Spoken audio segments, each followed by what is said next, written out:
একদিন একজন গরিব লোক রাস্তায় 10টি টাকা পেল। সে ভাবতে লাগলো, এই 10 টাকায় কি কেনা যাবে। সারাদিন এই 10টি টাকার চিন্তায় সে সময় নষ্ট করে ফেললো। পরে সেই 10 টাকা ফেলে দিল। সে বলল, হে আল্লাহ, এই 10 টাকার জন্য আমি আজ সকাল থেকে আপনাকে একবারও স্মরণ করিনি।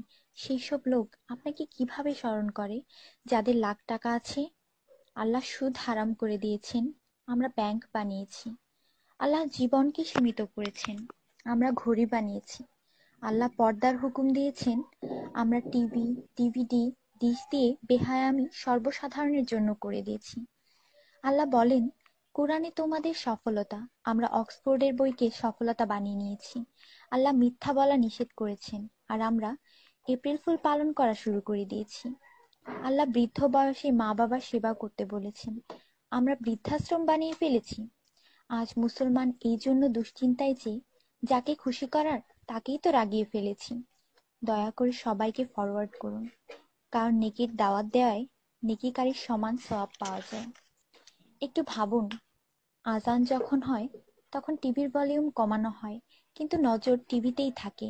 আর মনে মনে বলি, আজান যাতে তাড়াতাড়ি শেষ হয়। এতেই কি আজানের মর্ম? আপনি নিজে আপনার মনকে প্রশ্ন করুন। আজানের জবাব দেওয়ার চেষ্টা করুন, যাতে মৃত্যুর পর কালিমা তাইয়্যিবা আমাদের নসিব হয়। অনুরোধ, এই মেসেজটি সবার কাছে পৌঁছে দিন। বন্ধুরা, আমাদের দাওয়াতে যদি কেউ না আসে, আমরা রাগান্বিত হই। আল্লাহর পক্ষ থেকে আমাদের জন্য প্রতিদিন 5 বার দাওয়াত আসে, আর আমরা নামাজ পড়ি না। তাতে কি আল্লাহ আমাদের উপর রাগান্বিত হন না? এটি শুধু মেসেজ না, বাস্তবতা। দয়া করে নামাজ আদায় করুন এবং অন্যকেও উৎসাহিত করুন। যিনি এই মেসেজ পড়েন তাদের উপর আল্লাহ আরো রহমত দিন, এবং যিনি এই মেসেজ ফরওয়ার্ড করেন তার ভালো ইচ্ছা আল্লাহ পূরণ করুন এবং হিদায়াত করুন।